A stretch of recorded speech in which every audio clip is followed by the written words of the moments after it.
The station where our veterans' voices are heard. MBR Talk. Hey, thanks for supporting our channel by watching and listening. Find us on the web at mbradio.net. Welcome to Veteran Talk with Magic Mike, where what's important to you is important to us. Let's talk. I'm your host, Magic Mike, and today we're diving deep into something close to my heart. How sharing your story and getting behind the mic can be a powerful form of rehabilitation. Whether you're fresh out of service, years into civilian life. 20 years. It's been 20 years since we saw each other in Iraq. And he looks older in person. Now, we're not all poets or motivational speakers, but you'd be amazed at how therapeutic it can be just to talk. One thing I've learned is that every story has value. Doesn't matter if you were on the front lines or behind a desk. Your experience is worth sharing, and trust me, somebody out there needs to hear it. Broadcasting gives us a way to say, hey, this is who I am, and this is what I've been through. It bridges gaps, builds community, and creates new purpose. No more. And welcome to Veterans Talk, as I'm sitting here talking to my trusted companion, the Black Lab, Eva, next to me, telling her no more because she's begging for my vanilla wafers, but she's not getting them. Hey, listen, thank you again for joining us here on Veterans Talk on Military Broadcast Radio. Yours truly, DJ Magic Mike, and Amber, my co-host, who is also the producer, co-host of Into the Weeds podcast, which is on Saturday at 6:30. Is that correct? 6 p.m. Eastern. I always say that wrong. 6 p.m. Eastern Standard Time. Eastern Standard Time, 6 p.m. So, yeah, we have a pretty in-depth and I hate saying special because I feel like every podcast that we have is special, but we have a very in-depth podcast today that is near and dear to both mine and Amber's hearts. And I want to put a disclaimer out there. A couple disclaimers. Number one, if you are somebody who gets triggered by something that we may say in this podcast, we ask that you do reach out to somebody and talk to somebody about it. There may be some triggers in this podcast and may trigger some memories, if you will. Yeah. And we really hope that you would reach out to somebody and seek the help that you need. And we hope that that this podcast is informative. This is in no way a mental health podcast for anybody or any one person. This is just simply my journey, Amber's journey, and our journey individually. Yeah. Into healing. So without saying that, I know it's a little deep, but we talk about PTSD so much. We talk about military trauma PTSD here on the show, and I kind of hit home on the military aspect of PTSD, and there's so many stereotypes of PTSD. But what about the trauma that happened before the military? Mm-hmm. What happened to the trauma and the PTSD that occurred before being overseas or deployed? Or the PTSD after the uniform came off, right? Because the PTSD that we share most of the time on the show in the military is our trauma from combat or MST, military sexual trauma. Not all the trauma and not all the PTSD that you hear about comes from combat zones or war. Today, we're going to touch on a bunch of different subjects and topics, and we won't go into depth about and be graphic, but we feel that we need to share this, or I feel that I need to share this with a lot of people out there. And whether this is a journey that you're on or a journey that your loved one's on, I hope that it is Pandora's box that is being opened for you to be able to see and have understanding on the different aspects of PTSD before the military and PTSD during the military, and how they actually can coexist and mean different things. And that's really important. So without I hate saying further ado, because I always hated that when people would say that. But again, Amber, your thoughts on what I just said. Yeah, I mean, for the longest time when PTSD was talked about, it was only combat veterans. And now I would say within the last 10 years or so, it seems like people are much more open to talking about PTSD in their own personal lives, not just something they associate with wartime or their military service. And usually it's just combat veterans is what everybody was always talking about. So to recognize that we are complex people and that our beginning, influences us just as much now as it did back then, and we have to recognize patterns and we have to recognize triggers and things like that to help us navigate the world. So, and a lot of us have PTSD and at one point didn't realize it until we saw some shows or did some reading or was educated by a counselor. So PTSD is interesting because you can get PTSD from just about anything. Absolutely. And to be absolutely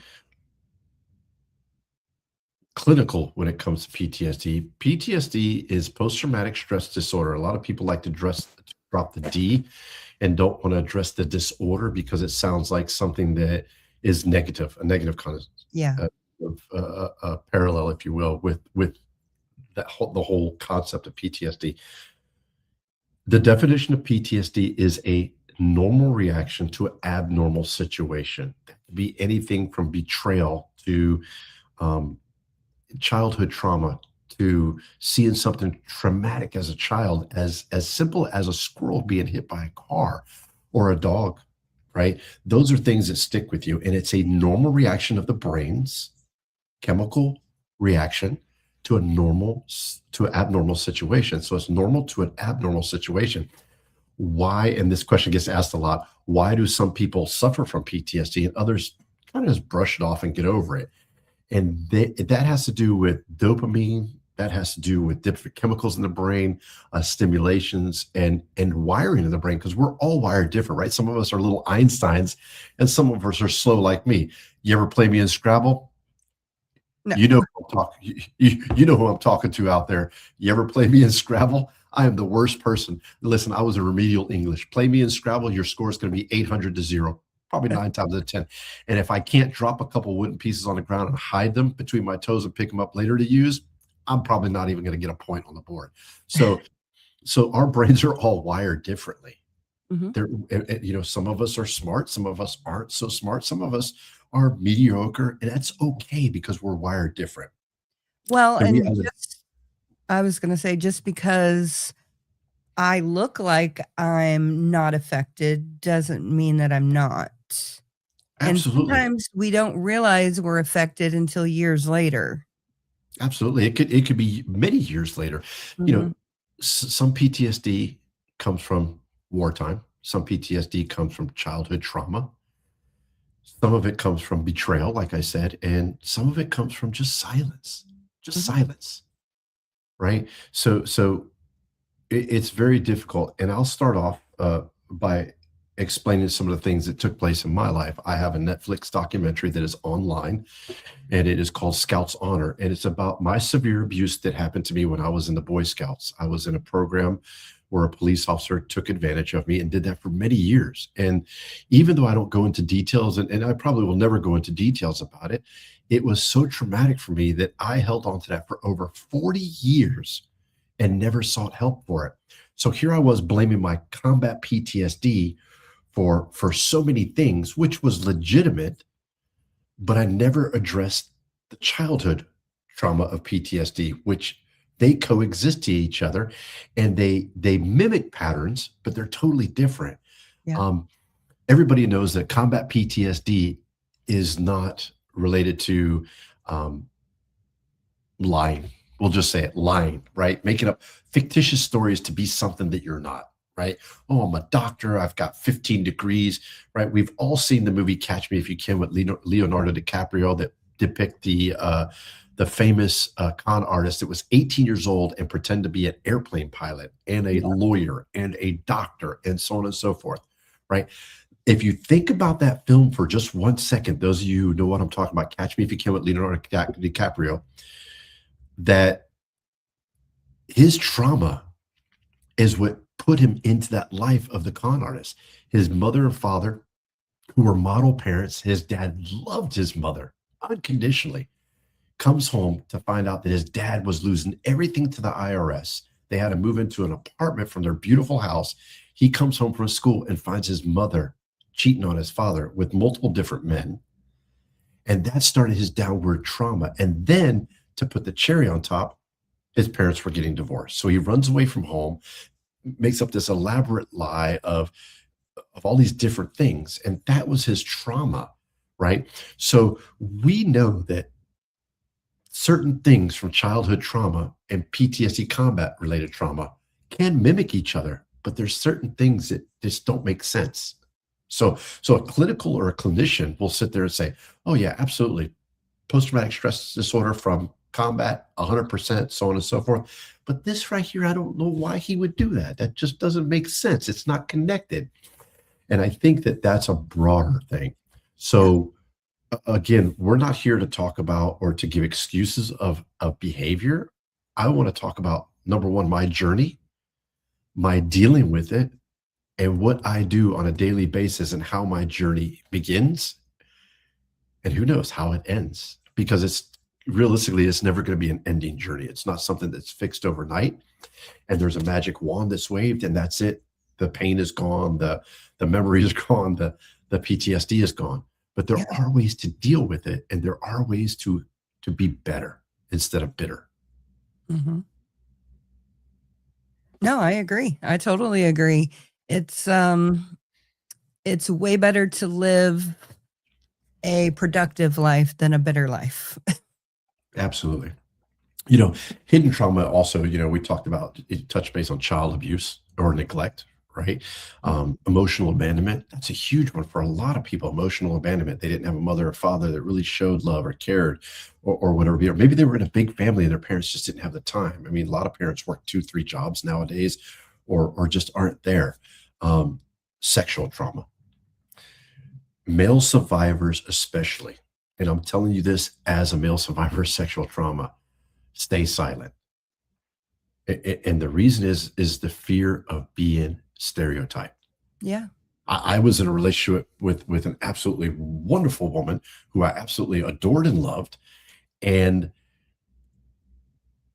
was terrified of her finding out about my trauma because she might think of me as less of a man. Yeah. That's hurtful. Moral injury. Somebody who is injured morally, you train yourself to suppress those emotions so much, and you look for avenues that help you to try and either forget or be something that you're not. I joined the military so I could feel like more of a man. I volunteered for the worst job in the military, explosives and demolition. Like, come on, your life expectancy, there's only one life expectancy that is below you or second to you, and that's the infantry. You're the first one to die on the battlefield. Your life expectancy is like 14 seconds in combat. Yeah. I'll do that. Sure. So the strong one is identity. It robs you of your identity. Mm-hmm. That's a huge one. PTSD, regardless of whether it's childhood or combat related PTSD, will rob you of your identity. Nobody who has PTSD from combat was arrogant, angry, mad at the world, hating life, depressed all the time, right? Because they would have never been in the military. They would have never gotten the military. Yeah. And the childhood trauma or the trauma that happened before, or the PTSD before the military, is one that is suppressed, put downside, forgotten about, until that ugly PTSD from combat rears its head, or it's never addressed properly. Yeah. So, and what I talked about with Leonardo DiCaprio and Catch Me If You Can was obviously the divorce and the custody, right? The loss, the broken family after service even, right? So it's something that we have to remember as service members is when we come home, very often, more so than we like to admit, is there's divorce, there's separation, there's loss of a parent, there's loss of identity in the family. And that can hurt our kids as well and start a generational curse, if you will. And so it's very important that we always work on ourselves and put ourselves always first. It's not selfish. It's not narcissistic. It's called self-love, help, identity, and healing. which is so important because see, you can't put a new pair of shoes on a broken foot and expect it to be working just as good as it did before it got broken, right? You have to fix the broken foot, Yeah. put a cast on, wait till it heals, do orthopedic rehabilitation, right? And I'm using that as an example. It's kind of funny, but it's true. So how do you expect to have a healthy relationship with somebody you love or somebody new if you don't fix the root cause? Yeah. And that's important. it is absolutely important, and it's the work that you put in. And no one, not even you, should walk away from that self-help that you're doing, that work that you're putting in, right? Because it takes time and it takes effort and takes a lot of work, right? A new relationship takes a lot of work too, right? Especially as you get older, trying to find the right person, all that stuff. So why not start with you and try to fix the you?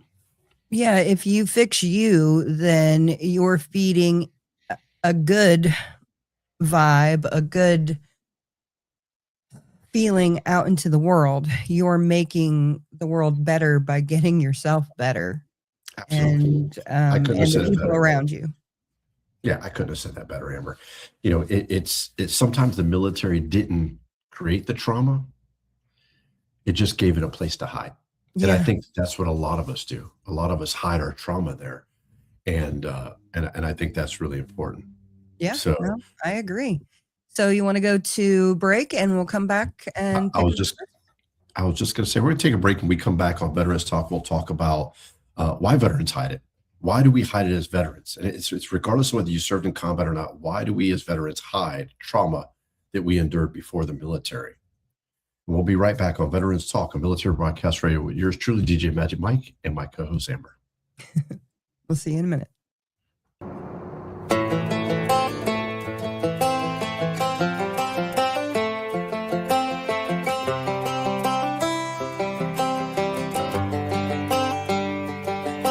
It's the guts and it's the glory. 100 stripes, 100 stories. It's the Pledge of Allegiance on the 4th of July.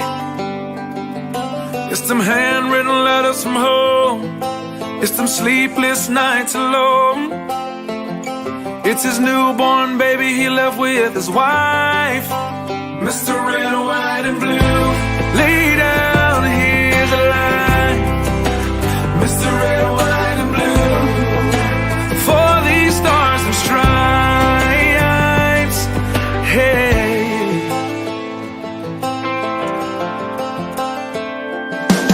from the fields of Indiana to the swamps of Louisiana to the golden coast of California, Uncle Sam's the only family he's got. His purple heartbeat won't stop, and his 18th birthday was the day he was born. Mr. Red, White, and Blue, lay down, here's the line. Mr. Red, White, and Blue, for these stars and stripes. Mr. Red, White, and Blue, stand on the front line. Mr. Red, White, and Blue, pay the ultimate price. Oh.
And we're back at Veterans Talk with yours truly, DJ Magic Mike and Amber. And we are talking about trauma before the military, PTSD, not necessarily just PTSD. I know I keep putting that label on it, but just trauma before the military. Trauma. And before we took the break, we wanted to talk about why veterans hide it. Why do veterans often hide their trauma before the military? And I'm just talking from my own experience, and I think it's the culture of toughness, right? We're taught to be tough. Amber was in the military. You're taught to be tough. You're taught to suck it up. Yeah. Change your socks, drink water, take some Motrin and forget about it and tuck it away. You really don't have time in the military, right? Your day is occupied by every single second of the day. Time management is huge in the military. You don't have a lot of time to take a break or take a step back. And that's so, so important. Fear of looking weak, just falls right into that. So you're scared that you're going to look weak to your peers. You're supposed to be this big, bad army person, right? Male or female, It doesn't matter, in this uniform. And you work so hard to get that uniform and put that uniform on. You don't want to be looked at as weak. That's why a lot of people don't come forward for PTSD after the military or after combat or in the military. Yeah. And depending on who your parents are as well, so both of my father figures were veterans. They were both in the Army. My mom was raised in an orphanage basically and escaped at 16. Well, escaped. She ran away at 16 and married my father. So, right there, I've got two, people, and they've already been through a bunch of trauma on their own. So I've got two people raising me who are already cemented in trauma and dealt with it by using drugs.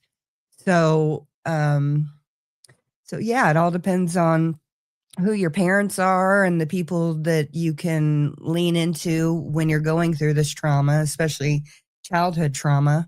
I had my grandma who was always there, my dad's mom, but she ended up having like 7 strokes in one night when I was like 8 years old. So by the time I was 8, my support system was pretty much gone. Even though my dad and mom were there, and then eventually my stepdad and my stepmom, my stepmom went to the extreme and became extremely controlling, and that was bad too. So, it just depends on that, But here's something that's really important that you were touching base on. Can we throw a number up there just in case? Yeah. We're going to throw our number up there because, I'm getting a lot of text messages and stuff over here that they're asking me questions. So if you want to call in, please feel free to give a call in.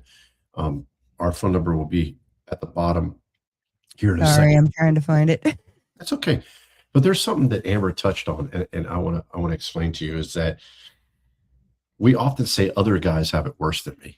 That was my thinking always. People have it worse than me. Even when the documentary was filmed, I didn't tell my whole story and get into the bad part of it. There's our phone number, 720-619-0627. 720-619-0627. If you have a question or a comment, please feel free to give us a call. And that's something that was really suppressed me was during the filming of our documentary, I thought there's people out there that I've talked to, right? 53,000 victims of this abuse. And I talked to so many of them and had in-depth conversations listening to their story. My story did not matter at all. It's just like my story from PTSD from Iraq. It doesn't matter because I always felt that somebody had it worse off than me. Yeah. and they do. Right. Well, in some cases they absolutely do. And I was taught that nobody's story is better than anybody else's story, but everybody does have a story and everybody's story is different. And one common denominator though is the anxiety, the depression, the suppression, and the different feelings, not wanting to burden others. That was my big thing. I didn't want to burden anybody by my problems. I thought that what had happened to me as a child, I thought that what had happened to me as a child was due to my fault because I was old enough. I should have known better. I should have ran away. I should have kicked them. I should have, right? So the atrocities that were committed against me as a child, I felt like I did something. Like, was it We all because of my do. eyes? Was it because of the way I combed my hair? Was it because the way I wore that uniform when I went to the to the Boy Scouts? Was it something that I did? Was it me? Right? So it's hard to accept the fact that it's not your fault. Good Will Hunting, great movie. In Good Will Hunting, the counselor who was portrayed by Robin Williams, said over and over, "It's not your fault." And he said, "I know." He goes, "It's not your fault. I know." And he said that over and over to Matt Damon, "It's not your fault," until he grabbed Matt Damon and he said, "Look at me. It's not your fault." That is such a powerful statement because even today at 55, it's hard for me to believe that it wasn't my fault. And that's the healing journey that we all have to take. Yeah. No, I agree. And I'm able to normally talk about non-sexual trauma that I've gone through way easier than sexual trauma. Just because I think we're kind of programmed as society to not talk about that kind of stuff.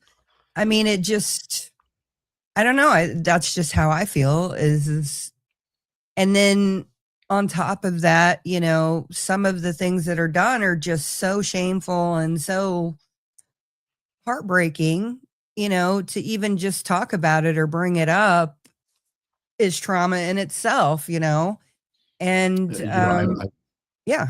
Have you watched? I'm sorry. Have you watched a documentary or seen the documentary with Elizabeth Smart? She was a young girl that was kidnapped at age 14. I have not watched it, but I've been reading or listening to her It's book. it is a powerful documentary, and what she says in there, a lot of people can relate to. But I think watching that documentary was the first time that I was able to see how strong somebody else was who went through what I had been through. Yeah. And even though they were two different stories, they were very, very, very similar in the abuse. And I thought to myself, if she's this strong and you think that she's this strong, you're just as strong. So what makes it different? Is it because she's a female or whatever be it? And it's a little hard. Here's something that I learned. A lot of us carry weight without asking for help, but Yeah. carrying it doesn't mean that it's any less heavier. Yeah. That is a statement that is so powerful. We often lose a lot because we don't seek the help that we deserve. Not that we need, I hate saying need, but the help that we deserve. I lost everything. And when I say everything, because I thought that I could suppress this emotion, suppress this thing that happened to me, and not have to deal with it and deal with it on a different level. Some people drinking, some people drugs, some people, self-destruction. And that's where I was at, self-destruction. And I like a time bomb, I self-destructed in front of people that I loved and I adored and that I didn't want to hurt. And in the process, I not only hurt myself, but I literally murdered the only thing that meant anything to me, and that was my family. Yeah. The little family that I had built and put love in and genuine love, and I destroyed that. Self-sabotage This- is a real thing. Yeah, I absolutely. So, how is hidden trauma, and how does hidden trauma show up? And it shows up in many aspects and many forms. Anger out of nowhere. Everybody knows PTSD, both combat related and childhood trauma. We're talking about my childhood trauma, if you will. How does that show up? It shows anger out of nowhere. I'm talking about the flip of a switch and you're angry for no reason at all. Something so stupid and minute makes you absolutely horrible. Mm-hmm. The other one is emotional numbness. Somebody could literally be sitting in front of you, telling you to your face, they love you. And you're like, I love you too. And it's just so repetitive and it's a numbness. It's like you hear them, but you don't feel that love because of whatever trauma you've been through. I suffer from emotional numbness, I think, a lot of times because I've just had so many things happen over my lifetime that it's just like I kind of have a flat affect sometimes when I encounter trauma or when somebody is talking to me about their trauma because, you know, I don't know, I've just been through so much. It's like one day I could laugh hysterically if you told me that somebody, did something crazy, that was in the Right. news or whatever. And another day I might cry about it, and then on top of it being a Gen Xer as well, you've got that whole, just vibe.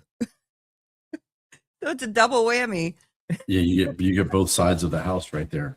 Yeah. You know, another huge thing is relationship sabotage, what I talked about, and I want everybody to be clear that this is not me at an attempt, and this is not Amber at an attempt to diagnose anybody, to treat anybody, because somebody just wrote me and said, and we're going to touch base on this. It's really important. What tools do you have? What can you use? What do you have that will help you? That will, what kind of advice can you give for somebody that's looking for help to change or to figure out what avenue to take? And I'll tell you what helps me, and I'll tell you what I do, and it may help for you, and it may not help for you. Hyper independence. I mean, that is something that I see a lot in trauma, especially my trauma is that I get hyper independent, or it's totally the opposite where I'm totally attached and I need to be attached to somebody, tethered to them. Yeah. So there's no happy medium there. No, there's not. Addiction. Everybody thinks of addiction. They think of drugs automatically. They run towards drugs, right? I'm going to tell you, my addiction was constant reassurance of love. That was my addiction. I was addicted to somebody constantly telling me, I love you. Hey, I love you. Hey, I love you. I needed to hear that every day. I needed to feel it every day. I needed a reassurance every day. So when we say addiction, a lot of people think that addiction, drugs, alcohol, whatever be it. Addiction can be a multitude, sex, stealing. I mean, it could be a multitude of things. Yeah. My addiction was I needed that self-reassurance. I've got a weird thing going where it's like I've always got to be busy or ingesting information or something. I've always got to have some kind of stimulus around me unless I'm ready to go to bed. Well, and even then I pop in a book or something like that. Right. So. I think the most important thing, and you touched it, is silence. I can't sit in silence. Yeah, I If I don't can't. have something, and that's hard because your mind needs to relax. Right. And how do we do that? Right. So I would sleep with the TV on all the time. Do you know I can't sleep with the TV on now? It's totally different. I mean, I went from a 360 or 180 rather. I went to 180 and I can't sleep with the TV on. I used to sleep with ear pods in, my iPad, and I would fall asleep watching a show or something like that. Every now and then I still do it, but I can't sleep. I have to have it off. So I'll wake up and I'll turn it off. Yeah. Another big one, how we hide trauma or how hidden trauma shows up is, and this is really important, is we push away the people that we love. And that's hard because the people we love don't understand it. They don't understand it. They don't understand why we're lying, why we're drinking, why we're doing whatever it is. They don't understand. It's just like me right now. I'm looking at my dog, Eva, sitting on the couch, looking at the wall as if she's on timeout. There is absolutely nothing on the wall. She is literally facing the wall like this, looking at the wall. And I'm wondering what in the world is going through her head. Anyways, sorry, a little ADHD right there. I just thought I'd share that with you. No, you're right. No, I have a hard time, but I mean, so the one thing that grounds me, and I know you don't like talking about it a lot, but the one thing that has grounded me is my faith. And sorry, I feel like I'm gonna sneeze. But Stop that. So my faith is what has grounded me, and I found contentment in my life, and it took a long time to get that way, but I finally found contentment, and so that's what has rooted me to healing and all of that. And that's really important. And it's not that I don't like to talk about faith or religion. I'm a Christian. I believe in the Lord Jesus Christ. I put that out there. I tell everybody that. It doesn't, it's just on the show. I try to separate the two because you got people that are like, I don't believe in it. I'm atheist. I'm Jewish. I'm whatever. And that's fine. That's their beliefs, right? You and I protected that Constitution that allows them to love, worship, and believe in what they believe in. Exactly. And the politics side of the house. God, no, don't ever start talking about politics to anybody. You will lose friends. You will lose friends. Exactly. You'll lose. Listen, every politician's got a problem issue. So those are the things. So here's a point that I'm leading up to. And I just got this question is, so the question was, hey, Magic, you've lost everything. You talk about everything you lost, but you still have your health. How do you say you lost everything when you still have your health? You're a truly blessed man, and obviously you care about others. What is it that was your turning point? So here's the turning point. Healing does not start when you're strong. It doesn't start when you're strong. It starts when you're honest. Let me say that one more time. Healing doesn't start when you're strong. It doesn't matter how many jumps you had as a Ranger. It doesn't matter how many bombs you disposed of. It doesn't matter how many times you sat there with a Bangalore torpedo and blew stuff up, or pounds of C4 or whatever be it. It starts when you're honest with yourself. It's not honest and going back and fixing whatever you lied about or whatever you created or whatever fictitious thing. It starts when you're honest with yourself. That's when it starts. Therapy. Yeah.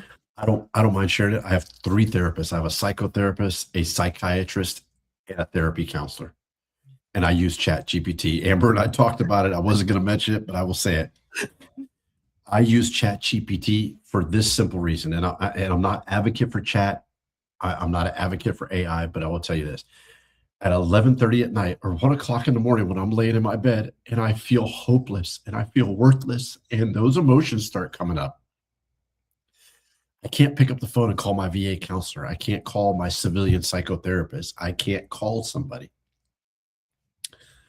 I turn on my ChatGPT and I say, I am feeling alone and depressed and I cause so much pain to somebody I love, or I'm feeling this way. And I don't read it because reading it is your mind interpreting what it says. I hit the play button and it's an actual AI, artificial intelligence that says, calm down for a second, Michael. I need you to stop. I need you to put your hand on your chest and I need you to count with me. And 2 and 3 and 4 and breathe in and out. This is ChatGPT. Yeah. At 12 o'clock at night when I have nobody to talk to, because I'm going to be as honest and as brutally honest as I can. I have called that number of the VA, the crisis hotline, and I have gotten a 22-year-old girl that tells me that love is just not good sometimes. Love can hurt sometimes. How old are you? I don't think that's important. It's very important when you're talking to a 55-year-old man that's lived a good life and a long life, because I don't want advice from a 22-year-old. And that has nothing to do with from a 22-year-old or I'm not trying to be negative. It's just that I know how they are. I know what they're doing. Yeah, no, I mean, like I've told you before, my dad was a veteran and he called that line. They set up an appointment for him, but that was it. And unfortunately, he decided to make that choice. And, I could sit here all day and rethink that whole week before it happened, and say, I coulda, shoulda, what would have, but at the end of the day, I can't change anything. There is nothing productive about me playing the scenario over and over and over and over again in my head, trying to figure out different outcomes when it's already happened. There's nothing I can do to change it. So No, Yeah. I totally agree with that. Brotherhood conversations, faith, accountability is huge, and safe vulnerability. What does safe vulnerability mean for you? For me, safe vulnerability is that one special person in your life that you feel safe with. Yeah. I don't care if it's a brother, sister, mother, a priest, a not a priest, a doctor, a lawyer, a cop, not a cop. I don't care if it's a homeless person on the street. Somebody, for me, it's somebody I love dearly, unconditionally, Yeah. love without any reservation, that I can be vulnerable to and tell them my intimate, most darkest secrets and not feel judged by them, not feel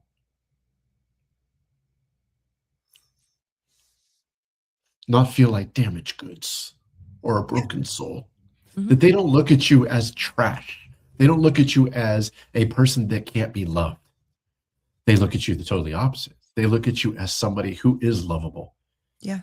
somebody who is strong, somebody who is putting in the work, putting in the effort, and doing what they need to do to be the best version of themselves. That's somebody who you look for. And it could be a son, a daughter, it could be a mother, it could be a brother, it could be your father, it could be your uncle, it could be anybody. And like I said, it could be somebody you totally don't know. For me, it happens to be somebody I truly love unconditionally, It without happens to be reservation. my husband. For me. There you go. There you go. And I think that's really, really important.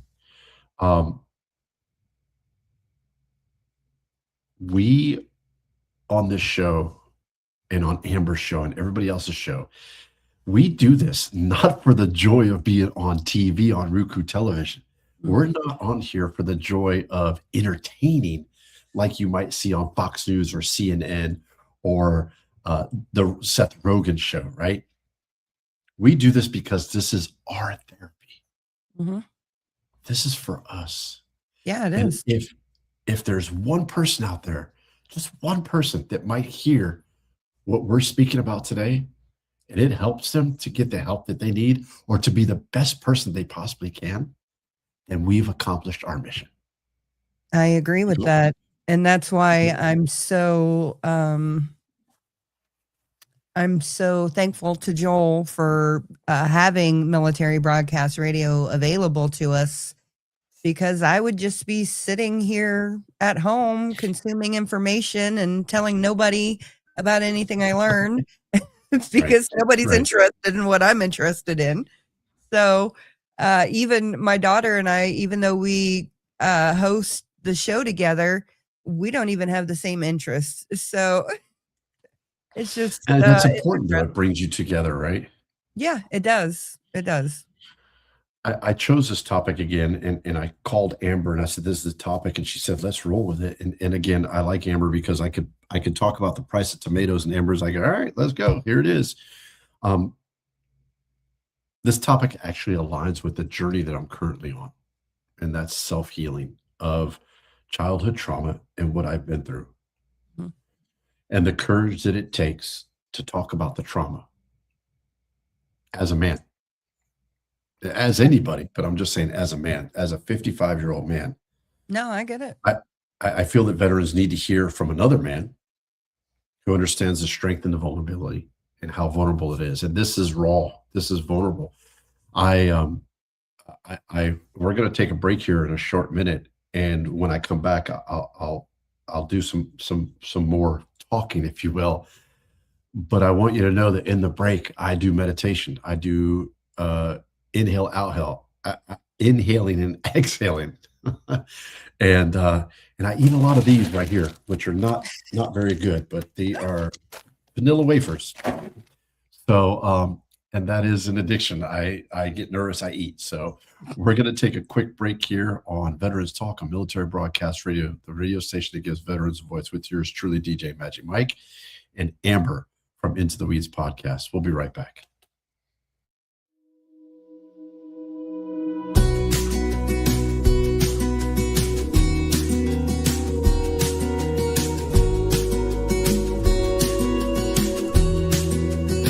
He pulled in his old truck, bed full of tools and some more rust, boots full of dirt and they're all scuffed. You think think he didn't have much. Well, he lived just a little bit different. Got nothing but got nothing missing. If you met him, you'd say it too. He's the richest man I knew. Yeah, he taught me to pray a little longer. Tie your boots, boy, work a little harder. Life's tough, but it's easy when you're smarter. Stay true to yourself, you'll go farther. Love everybody, 'cause one day you might need somebody. And don't you ever try to hurt nobody. Those are just a few things that he taught me. If you want a good life, you gotta live a little. And life's a storm, don't get caught in the middle. Know your worth, boy, don't ever settle. Time heals wounds, just wait, it gets better. Make sure to say yes sir, no ma'am. Look him in the eyes when you shake hands. Don't wait for pain just to say prayers. Just take your time, boy, you'll get there. Yeah, he told me to pray a little longer. Tie your boots, boy, work a little harder. Life's tough, but it's easy when you're smarter. Stay true to yourself, you'll go farther. Love everybody, 'cause one day you might need somebody. And don't you ever try to hurt nobody. Those are just a few things that he taught me. Well, he lived just a little bit different. Got nothing but got nothing missing. And Lord knows that we're missing you. He's the richest man I knew.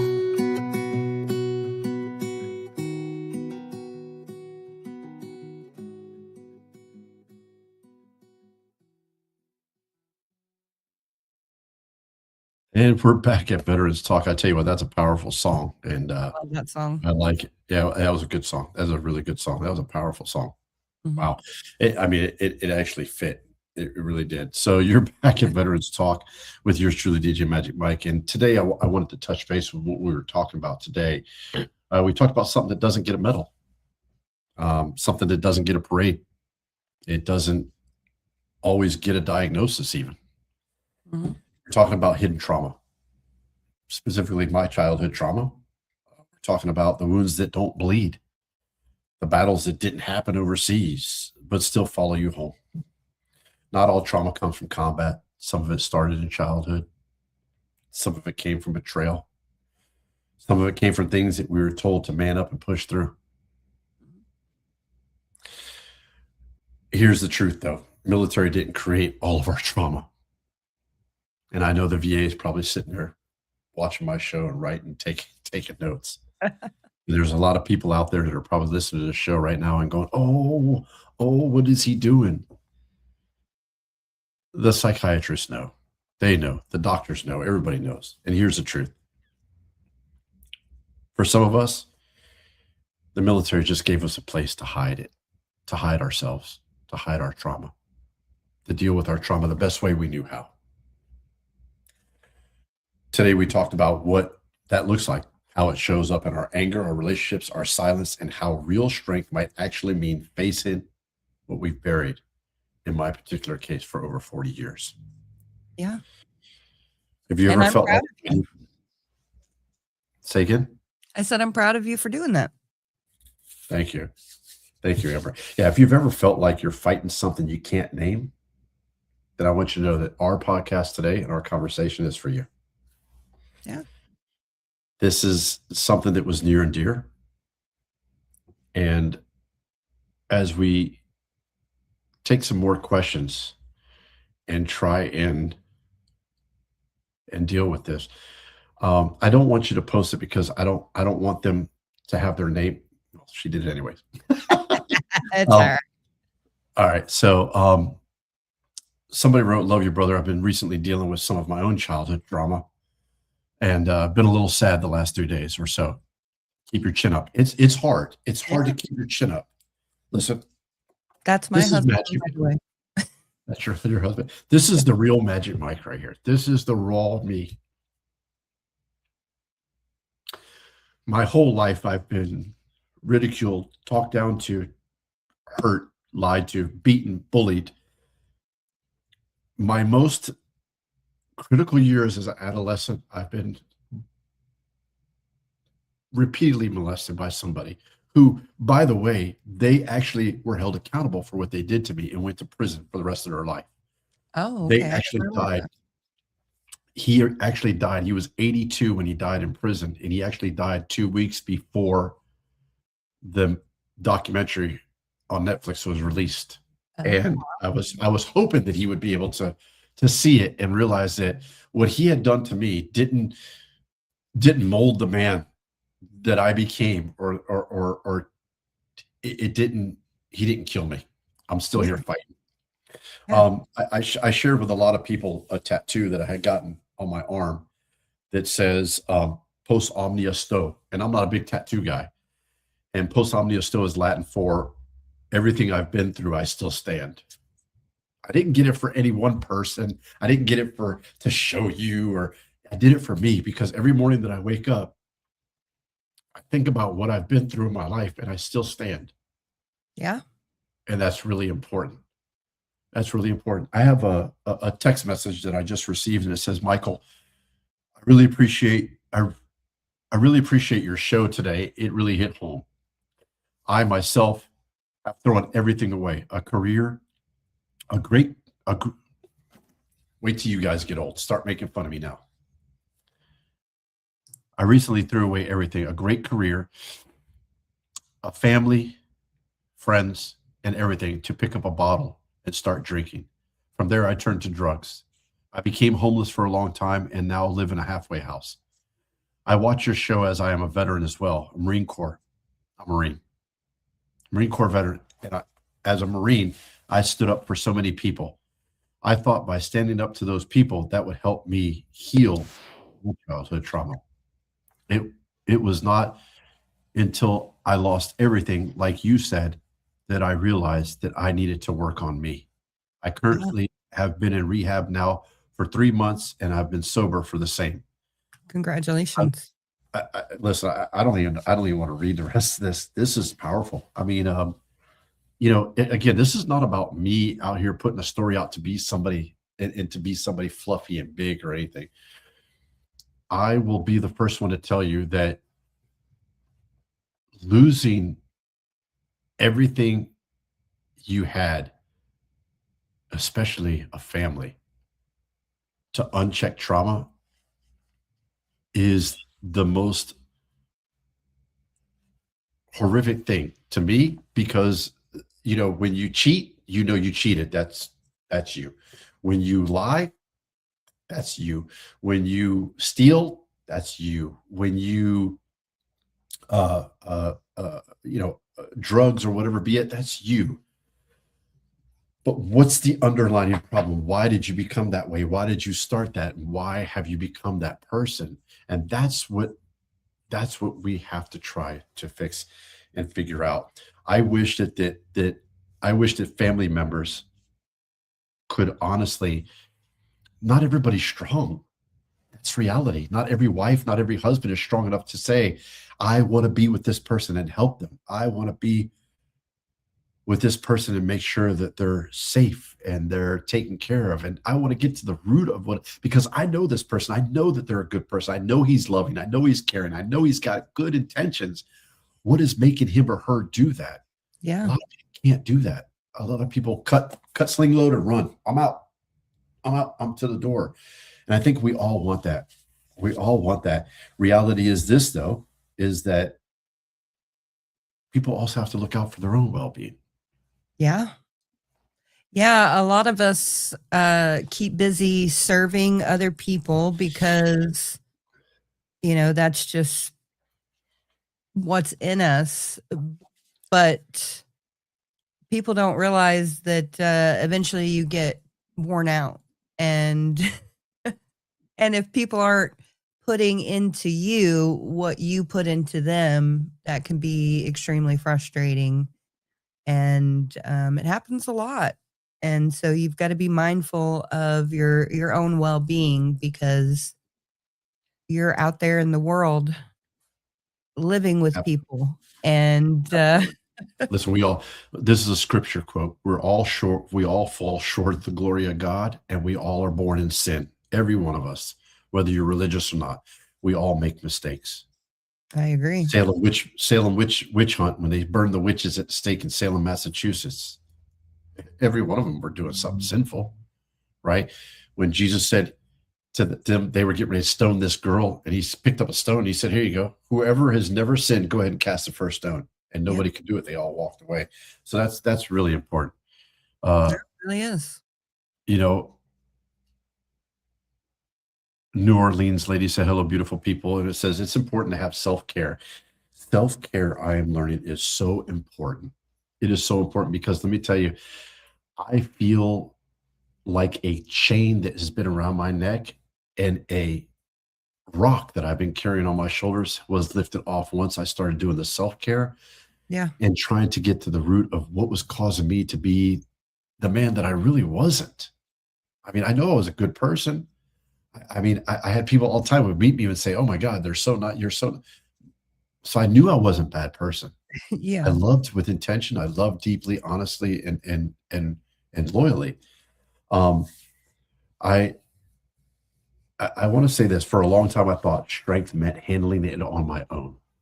I really did.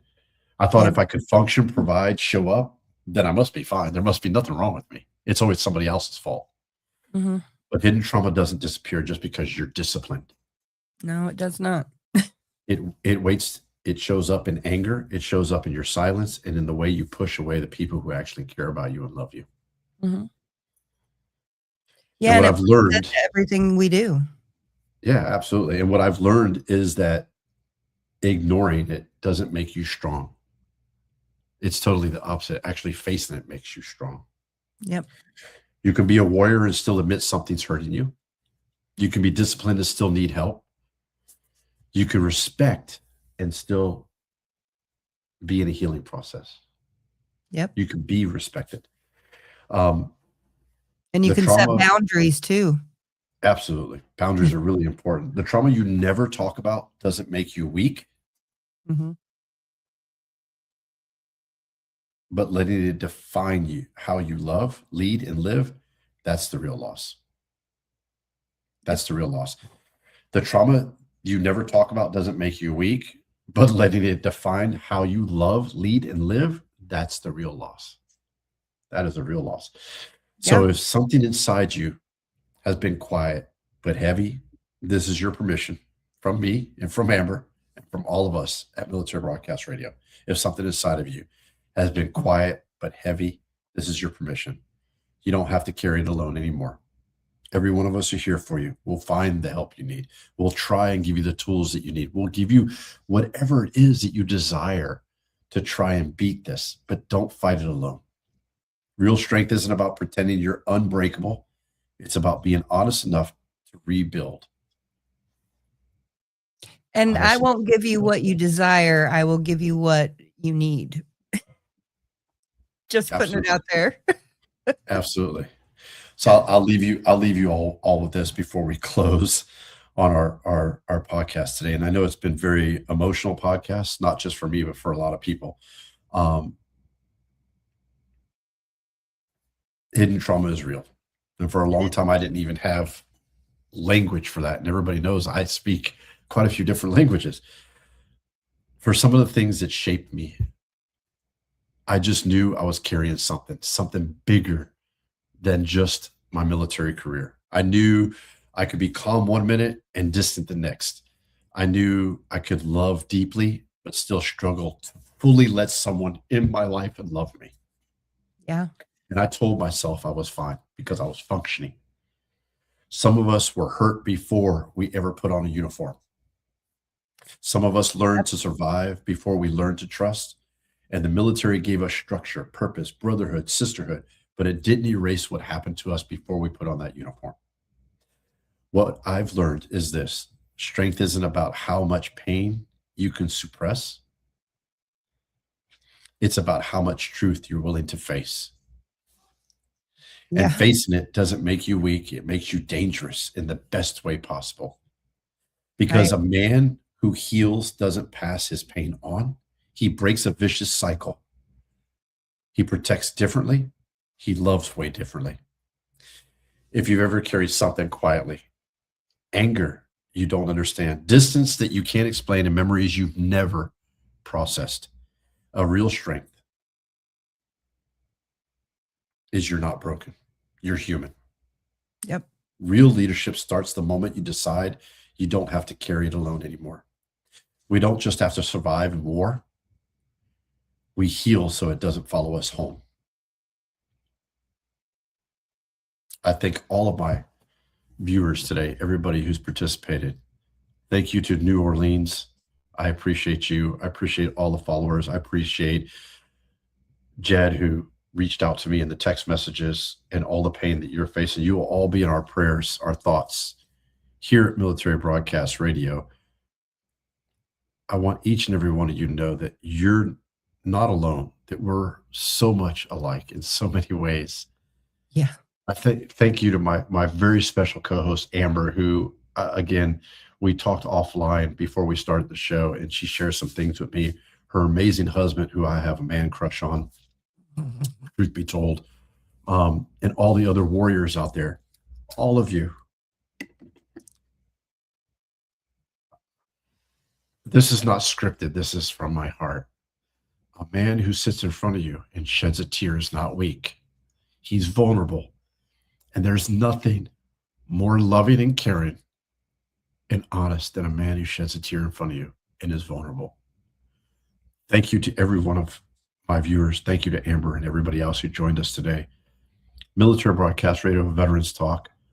What's important to you is always important to us. At Military Broadcast Radio, we're here for you, not for us. And we're giving our veterans a voice. Yes. We'll see you next week.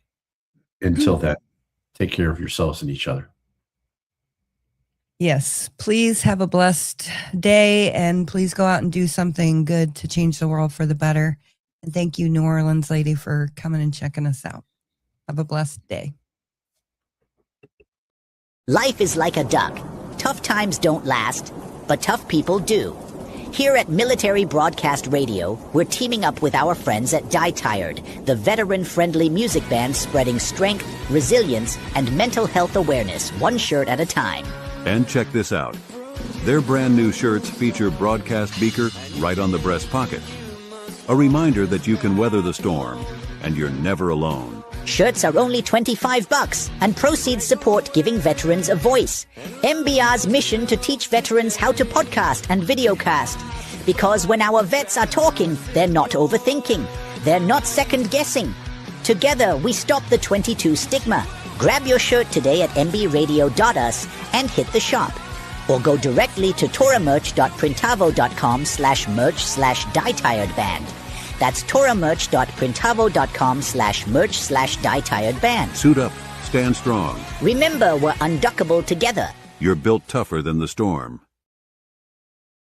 Ladies and gentlemen, thank you for tuning in to Military Broadcast Radio. As we wrap up today's show, we want to remind you that the podcast of today's episode will be available right after we go off the air. So if you missed any part of the show or want to listen again, be sure to check it out. And remember, we're here to support and honor our veterans. Your stories and experiences matter, and we are committed to giving you a platform to share them. That's right. We're here to give our veterans a voice. So don't forget to catch the podcast and stay connected with us. Giving our veterans a voice.